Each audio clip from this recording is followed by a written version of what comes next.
ada seorang muslimah di Amerika. Dia tinggal di sebuah pemukiman di Amerika itu, yang di situ banyak geng-geng penjahat. Orang-orang yang berkulit hitam yang tiap hari memerkosa, membunuh orang, saling perang. Tapi dia nggak bisa apa-apa karena memang dia tinggal di wilayah situ bersama dengan orang tuanya. Tapi karena orang tuanya mendidiknya Islam, dia pakai jilbab. Setiap hari dia harus melewatin gang-gang orang-orang ini. Jadi dia berusaha supaya tiba di rumah sebelum terbenam matahari. Karena kalau sudah malam, sudah gelap, udah kumpul tuh geng-geng semua di situ. Ringkas cerita adalah cerita kisah nyatanya. Muslimah ini pulang dari kampusnya agak malam pada satu hari. Sudah gelap, dia nggak punya pilihan, harus melewatin gang-gang yang penuh dengan orang-orang jahat ini. Dia bilang, saya waktu mau lewatin gang itu menuju ke apartemen saya, rumah susun orang tua saya, ada satu perempuan di depan saya, kelihatannya bukan muslimah, tidak tutup aurat, lagi lewat juga di gang situ.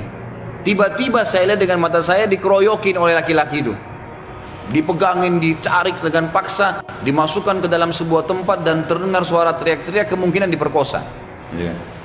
Dan mereka sudah punya tim. Jadi yang narik ke dalam itu beberapa orang, nanti diperkosa, yang lainnya berdiri di depan gang seakan-akan tidak terjadi apa-apa.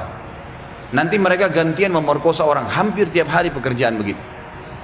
Maka muslimah ini mengatakan, saya lihat depan mata saya itu, tapi saya nggak bisa berhenti. Saya mau kemana? Mau ke kampus sudah tutup, mau ke tempat teman-temannya jauh, rumahnya tinggal beberapa langkah, harus dilewatin. Dia bilang, lalu saya berdoa kepada Allah, ya Allah, sebagaimana aku meyakini kamu ada, kamulah yang telah memerintahkan aku untuk menjaga kehormatanku, jagalah kehormatan ini.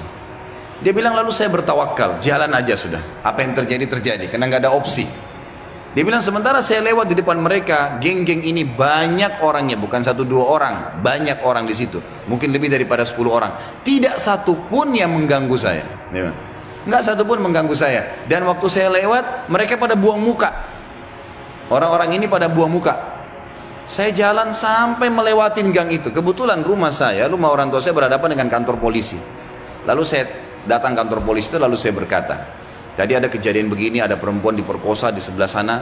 Polisi pun akhirnya menerima laporan tersebut, lalu memeriksa, karena dekat, betul terbukti ditangkap, masih ada perempuan tadi dan memang diperkosa, hanya ditangkap semua di penjahat-penjahat nih. Sementara ditangkap, dia bilang, waktu masuk di kantor polisi, mereka tahu saya yang lapor, saya pakai jilbab ada di situ. Tapi mereka setiap lihat saya pasti buang muka. Kayak orang, bukan buang muka karena marah ya, kayak orang yang ketakutan melihat saya, dia bilang. Sampai masuk di penjara semua. Sudah terungkap masalah itu, dia bilang, saya penasaran. Saya bilang sama polisi setelah itu, bisa nggak saya sebelum pulang, saya mau temuin penjahat-penjahat itu. Kata polisi, silahkan. Datang ke sana, dikawal. Dia datang, dia tanya, waktu dia bilang saya masuk ke penjara, semuanya pada tunduk, gak ada yang berani lihat saya. Saya jadi bingung, ada apa sebenarnya, gitu kan? Saya seorang wanita cuma pakai jilbab. Ini penjahat-penjahat terkenal tiap hari perkosa orang, tiap hari bunuh orang, nggak ada yang ditakutin, gitu kan? Maka saya bertanya, saya mau tanya, saya yang ngelaporin kalian, gitu kan? Maka semuanya ada satu orang yang menjawab mengatakan, kami tahu kalau kamu yang melaporin, gitu kan? Terus kata si perempuan ini, kalian tidak marah dengan saya? Karena ini nanti ke depannya siapa tahu mereka lepas dendam. Nggak ada yang nyaut, diam aja semuanya. Terus dia bilang, saya mau tanya, kenapa waktu saya lewat tidak ada di antara kalian yang mengganggu saya? Saya ingin tahu apa sebabnya.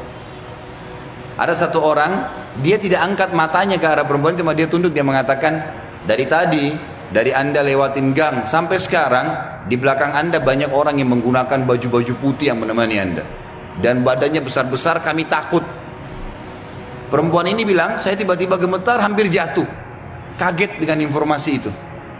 Tapi itu kisah nyata, gitu kan? Kisah nyata. Dia bilang pun, kalau begitu baiklah. Dia keluar, lalu dia ceritakan kepada keluarganya. Tapi apa yang kita ambil pelajaran dari kisah ini? Keyakinan kepada Allah Subhanahu Wa Taala mendatangkan pertolongan yang memang tidak masuk di akal manusia, tidak masuk di akal manusia. Nggak bisa, susah untuk dihubungkan itu.